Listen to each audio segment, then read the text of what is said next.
Covid-19, acesse pbh.gov.br/coronavírus. E Grupo Ortep, mais de 50 anos de experiência em controle de ponto, controle de acesso e segurança eletrônica.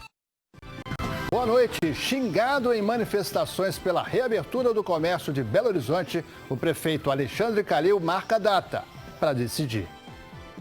O prefeito começou a entrevista respondendo às críticas por manter o isolamento na capital, principalmente o comércio. Eu quero dizer que eu não sou um canalha, não sou um lixo, não sou um vagabundo, não sou nada disso, porque eu quero proteger a minha cidade. Eu estou seguindo a ciência. Calil explicou a decisão de abrir o Mercado Central a partir de hoje. Na avaliação dos técnicos da Prefeitura, o Mercadão se compara aos grandes supermercados que seguem operando normalmente durante a quarentena. As lojas que foram autorizadas a abrir lá são justamente as lojas que estão abertas na cidade de Belo Horizonte. Então, o que nós fizemos com o mercado foi injusto e corrigimos essa injustiça. A notícia mais esperada pelos belo-horizontinos ficou para sexta-feira. O prefeito afirmou que só no fim da semana vai anunciar se BH irá reabrir totalmente ou não. A partir do dia 25 de maio, próxima segunda-feira. Existem as duas possibilidades, né? Porque quem vai determinar isso não sou eu. Eu não estou fugindo de responsabilidade não, tá, gente? Só quero deixar claro que nós temos um rumo que é a ciência. E nós vamos atrás dela. Se a ciência falar comigo sexta-feira, não, em vez de abrir, é lockdown em Belo Horizonte, é lockdown em Belo Horizonte. No caso da flexibilização, ou não, nós estamos mandando um PL para a Câmara, para o uso obrigatório, depois que nós já estamos distribuindo as máscaras, seja punido com multa. Então a PL está indo para a Câmara também, tá? Belo Horizonte tem hoje 1.189 casos confirmados da Covid-19. Em acompanhamento são 525 pacientes com a Covid-19. E o número de mortes na capital subiu para 31. Porém, temos agora 633 curados da doença. Foram ativadas hoje 10 das 18 barreiras sanitárias prometidas nos limites da capital com cidades da região metropolitana. Mais de 1.600 veículos foram abordados nas primeiras horas. A repórter Etel Correia mostra o início do trabalho. Logo cedo, as barreiras sanitárias já estavam montadas em vários pontos de acesso a Belo Horizonte e corredores de trânsito mapeados pela Prefeitura. De acordo com o decreto municipal, serão 18, mas hoje apenas 10 barreiras foram montadas. Na Blitz da Saúde, agentes da BH Trans param os veículos. O rastreamento clínico é feito pelos técnicos da área de saúde, coordenados por uma enfermeira. Quem está no veículo responde a perguntas de um pequeno questionário, informando se tem sintomas da infecção por coronavírus ou se teve contato com algum doente. Dor de garganta, coriza, nariz entupido, nada. Em seguida, é feita a medição da temperatura corporal com esse termômetro que emite um raio laser. O termômetro é a principal ferramenta utilizada pelas agentes de saúde. Caso a pessoa abordada apresente sinais de febre, deverá ser orientada a procurar um serviço médico referenciado. E se o motorista não quiser parar na abordagem, a autoridade policial também poderá ser acionada. Bom demais da conta aí. Vamos controlar esse vírus aí, que isso aí tá vindo para atrapalhar a vida de todo mundo, então nós temos é que todo mundo fazer a sua parte, né? Se é para o bem de todos, eu acho que é muito bom. Ajuda bastante. Na barreira da Avenida Amazonas, corredor de trânsito que dá acesso a Belo Horizonte. Para quem vem de cidades como Contagem, Betim e São Paulo, motoristas aprovaram a medida. Eu acho super importante, até mesmo por questão da população estar mais segura, né? De saber que pelo menos está tendo essa fiscalização, não está tão solto, que as pessoas estão levando a sério. Previne todo mundo que está chegando na cidade e ajuda a não ter mais contaminação. É um trabalho ótimo. Ajuda todo mundo a conscientizar e para acabar com essa pandemia. Parcial desta barreira, aferida a temperatura e aplicados questionários em 3.768 pessoas. 27 apresentaram sintomas de coronavírus. Quando há suspeita, a pessoa é orientada a procurar um atendimento médico. A Prefeitura vai respeitar o direito de ir e vir, mas pode acionar a PM para levar a pessoa ao hospital. É crime expor a vida ou a saúde de outra a perigo direto e iminente. Minas Gerais registra até hoje 4.695 casos do coronavírus. 2.280 pessoas estão em acompanhamento. São os pacientes que ainda estão com o vírus e não evoluíram para óbito ou ainda não se curaram. O número de mortes subiu, 161, sendo 87 homens, 74 mulheres. 2.254 pessoas estão recuperadas no estado. Completamos 62 dias de isolamento social. Aos poucos, algumas atividades são retomadas. Veja como está Nova Lima, tão próxima e diferente de Belo Horizonte. O restaurante está funcionando somente de 11 da manhã às 3 da tarde. Eu estou trabalhando com as mesas de forma reduzida. Minha capacidade hoje, ela teoricamente seria de 100 pessoas. Eu estou com espaço menor do que isso, porque não estou podendo colocar a mesa na calçada. A maioria dos outros estabelecimentos está fechada. Nas ruas, poucas pessoas. Quem passeava com a família, pelo menos estava de máscara. Segundo o secretário municipal de administração de Nova Lima, esse cenário só é visto porque as medidas da prefeitura estão mais severas. E os moradores do bairro Vila da Serra estão denunciando aglomerações. Durante a operação que foi feita no último final de semana aqui, nós deparamos que mais de 80% eram pessoas de Belo Horizonte. Portanto, a população do Vila da Serra foi ela mesma quem, da maior parte, denunciou. Estava previsto que a Prefeitura de Nova Lima iria avançar na segunda etapa do decreto, mas isso não vai acontecer mais. Antes, os bares iriam poder abrir com 1/3 da capacidade, mas de acordo com a nova medida, que vai valer a partir da próxima terça-feira, novamente os bares terão de ficar fechados. Ainda as academias continuam fechadas, praças, jardins e também continua proibida a venda de bebidas alcoólicas nos restaurantes. Aqui no bairro Mangabeiras, em Belo Horizonte, na Avenida Bandeirantes, que é caracterizada por ter muitas pessoas fazendo exercícios ao ar livre, o movimento, como vocês podem ver, é baixo. Ainda assim, podíamos ver alguns se exercitando. Vimos que a distância entre uma pessoa e outra era bem menor do que 1,5 metro, o que é errado. De qualquer forma, bem menos irregularidades em relação ao que vimos nos últimos finais de semana. Tradicional e charmoso Mercado Central foi reaberto, com restrições. Reorganizar e torcer pelo retorno do cliente. É o que a Rosilene está fazendo. Depois de quase 2 meses, a loja onde ela trabalha reabriu as portas. A gente vai poder vender, né? Esperar o cliente, pagar nossas contas que estão todas atrasadas. Em média, outros 50 comércios voltaram a funcionar. Nem todos com serviços considerados essenciais. O superintendente do Mercado Central explica o acordo feito com a prefeitura. Tudo aquilo que você encontra dentro do supermercado, dentro do hipermercado, também você encontra dentro do Mercado Central. Então o decreto é muito claro. Ele fala que os supermercados, os hipermercados podem funcionar desde que haja controle de fluxo das pessoas. No total, 361 comércios estão funcionando. Entre eles, lojas que não fecharam as portas durante a pandemia. O horário segue o mesmo, de segunda a sábado, das 8 às 5 horas da tarde. Se antes o movimento diário chegava a 31 mil pessoas, agora a circulação simultânea não deve passar de 370 clientes. O controle é feito por senha. O uso de máscara é obrigatório. Guardas municipais trabalham para evitar aglomerações. Apenas 3 portarias e uma entrada do estacionamento estão abertas. Salões de beleza, lojas de artesanato, bares e restaurantes continuam fechados. Quem trabalha com animais de estimação pode abrir as portas para tratá-los, vender rações ou produtos veterinários. Qual foi sua queda de faturamento nesse tempo de pandemia? De 80% a 90%. Caiu muito, assustadoramente. Eu, por exemplo, tinha 5 funcionários, agora eu só estou com 2. Sem se descuidar da saúde, quem frequenta o Mercado Central avaliou a decisão. A saúde é importante, mas a economia tem que continuar. Você tendo cuidado, tendo uma certa precaução, Mais do que natural isso.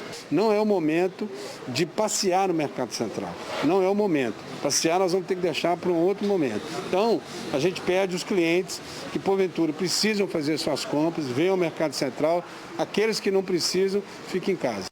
É isso. E em Lagoa Santa já tem academia aberta para malhar. Na academia de CrossFit do João Paulo, em Lagoa Santa, hoje é o primeiro dia de funcionamento depois de quase 2 meses fechada. Ela terá somente 50% da capacidade porque perdeu alguns alunos. Daqui para frente, quem for entrar tem de adotar as medidas de higiene. Como que vocês vão fazer para distribuir os alunos, para não ter tanto contato? Então, normalmente é recomendado 2 metros por aluno. A gente vai manter uma margem de segurança um pouquinho maior. Então, a gente deve deixar mais ou menos uns 9 metros quadrados por aluno. O uso de máscara para a atividade atualmente ele é obrigatório. Por mais que não seja recomendado, porque você tem um pouco mais de dificuldade para obter oxigênio, a gente vai usar, então a gente vai diminuir um pouquinho a intensidade do treino, então o treino vai ser um pouco mais leve. Cada aluno, ele utiliza um equipamento. Então, hoje a gente vai trabalhar com 3 horários e ao final de todas as aulas a gente vai fazer a higienização do equipamento. Essa clínica de fisioterapia e pilates, também em Lagoa Santa, foi reaberta na semana passada. Como a maioria dos clientes é composta por idosos, 40% não puderam voltar. O quadro de funcionários também teve redução. Os pacientes começar atendimento, começam a espirrar, então a gente não pode, a gente já manda no WhatsApp para eles e quando liga a gente avisa se estiver espirrando, algum sinal ou sintoma de gripe ou de resfriado, não pode estar vindo aqui. Desde a portaria já tem cartazes com instruções. Dentro do espaço para as atividades, mais medidas. Eu tive que afastar profissionais justamente para poder ser o número de pacientes por área, né? 1 metro quadrado. Então, se eu tenho mais profissionais, eu tenho que diminuir o número de pacientes. Mulher com o diagnóstico confirmado de coronavírus fugiu do hospital de Contagem na Grande BH e foi resgatada pela Guarda Municipal, com álcool no corpo e isqueiro na mão. A mulher de 57 anos estava internada aqui no Hospital Municipal de Contagem com diagnóstico positivo para a Covid-19 e na ala reservada a esses doentes. Ela aproveitou o momento em que estava sozinha, pulou a janela e conseguiu fugir. Mas foi localizada pelos guardas municipais a poucos quilômetros daqui. Eles conseguiram evitar uma tragédia, já que a paciente tentava colocar fogo no próprio corpo. Nós temos uma equipe que fica aqui de prontidão. Então começou o rastreamento aqui pela região. Então ela foi encontrada aqui no bairro 5, logo ao lado aqui do hospital. Ela já estava próxima a um meio-fio, já havia jogado álcool sobre o corpo, estava com um isqueiro e ameaçava contra a própria vida.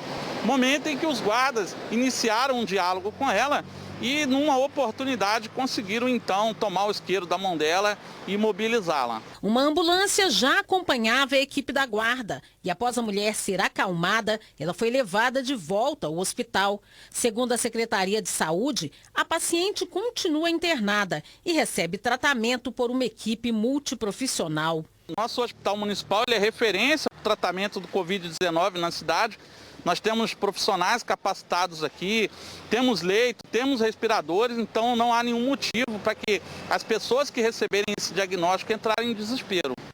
É preciso ter fé, porque cresce o número de curados do coronavírus. Mais de 132 mil novos registros de sexta para hoje. No mundo, são 1.744.157 pacientes curados. No Brasil, a cura chegou para 94.122 pessoas. E atenção, o Corpo de Bombeiros trabalha há quase 3 horas para tentar resgatar funcionários que trabalhavam em uma obra no bairro Bela Vista, em Ibirité. As vítimas foram completamente soterradas. Segundo os bombeiros, os 2 homens cavavam um buraco quando o barranco desabou em cima deles. As equipes de resgate escoraram a estrutura para garantir a segurança dos bombeiros e dar continuidade nas buscas. Um outro funcionário da obra foi socorrido. E a gente acaba de receber informação de que mais uma pessoa foi resgatada. Muito bom. Depois do intervalo, o Jornal da Alterança mostra a volta dos treinos no futebol mineiro e das aulas na rede estadual.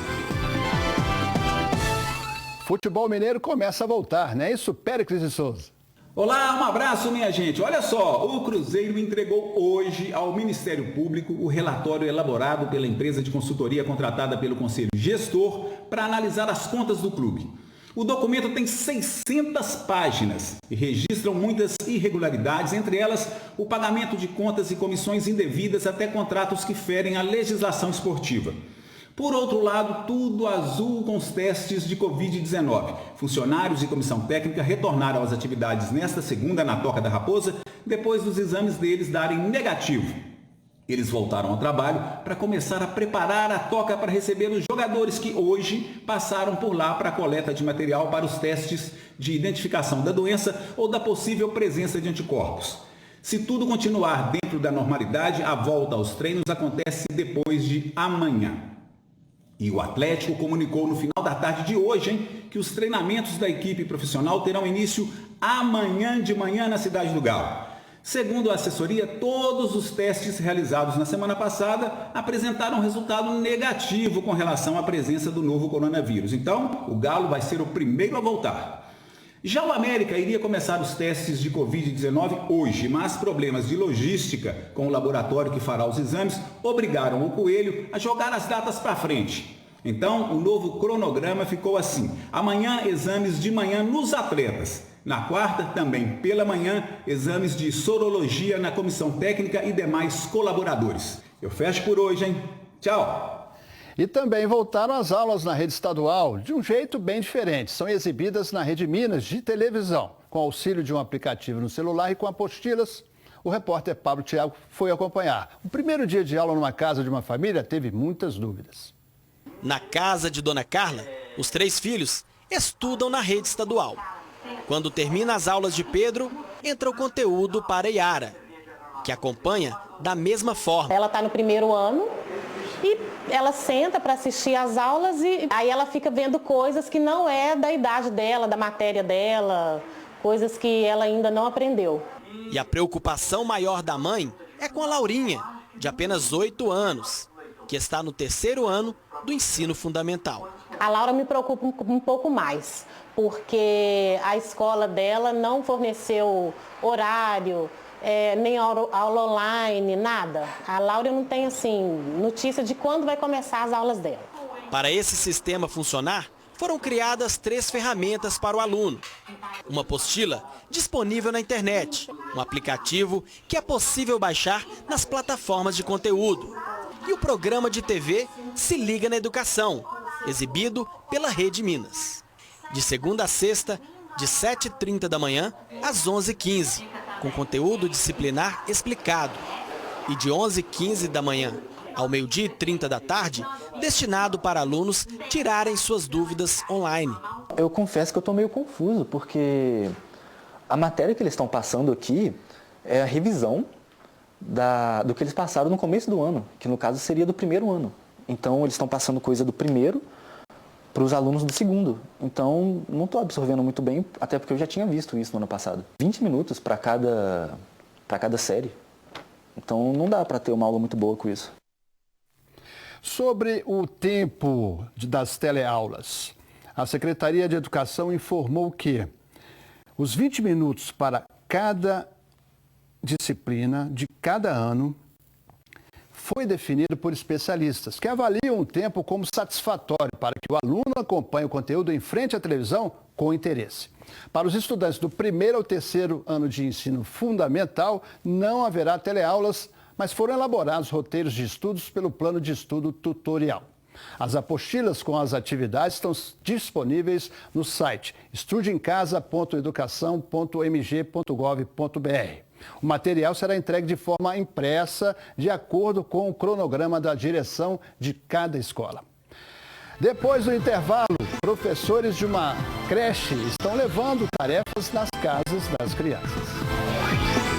A Vale tem um compromisso com... Escolas fechadas durante a pandemia do coronavírus, professoras de uma creche estão levando em casa as tarefas para as crianças. Daniele é professora há 8 anos. Ela conta que em todo esse tempo de profissão, nunca viveu uma fase tão difícil. A gente chegar na escola, ver tudo fechado, tudo trancado, as cadeiras vazias, carteiras vazias, dói muito no nosso coração. A escola onde ela trabalha está fechada devido a essa pandemia e a professora está preocupada com os alunos. E como muitos profissionais que estão se reinventando neste momento, ela pensou em uma forma simples e objetiva de educar os alunos. A princípio, nós pensamos em estar fazendo as atividades e ligando para os pais estar buscando. Mas nós vimos um grande obstáculo aí, porque muitos pais fazem parte do grupo de risco, muitos avós fazem parte do grupo de risco e até mesmo algumas crianças nossas também fazem parte do grupo de risco. Então seria difícil para eles estarem vindo. Desde então, nós vamos de casa em casa, entregamos de porta em porta as atividades.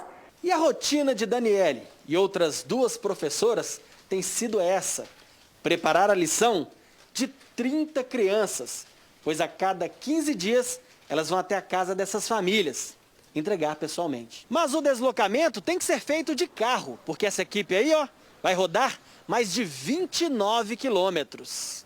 Acompanhamos a professora até a casa do Matheus, de 5 anos de idade, e do pequeno Bernardo, de apenas 2. Muitas crianças não têm nem a atividade em termos de internet, nem acesso à internet. Quando elas vêm com esse amor, esse carinho, é tudo de bom, faz toda a diferença. Matheus, você gosta de fazer atividade? Uhum. Você tá com saudade da escola? Conta pra ele. Sim, gosto de escola ali. De lá, fomos para outra casa. O trajeto é um dos desafios para a professora. Aonde tem um aluno nosso do Instituto Pedagógico Manaí, nós vamos atrás.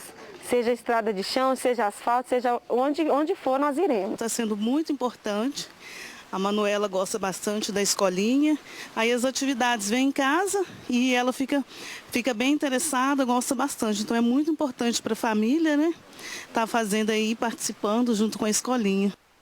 Belíssimo gesto dessa classe tão pouco valorizada, né? E você aí, continue se cuidando e protegendo quem você ama. Fique agora com o SBT Brasil. Boa noite.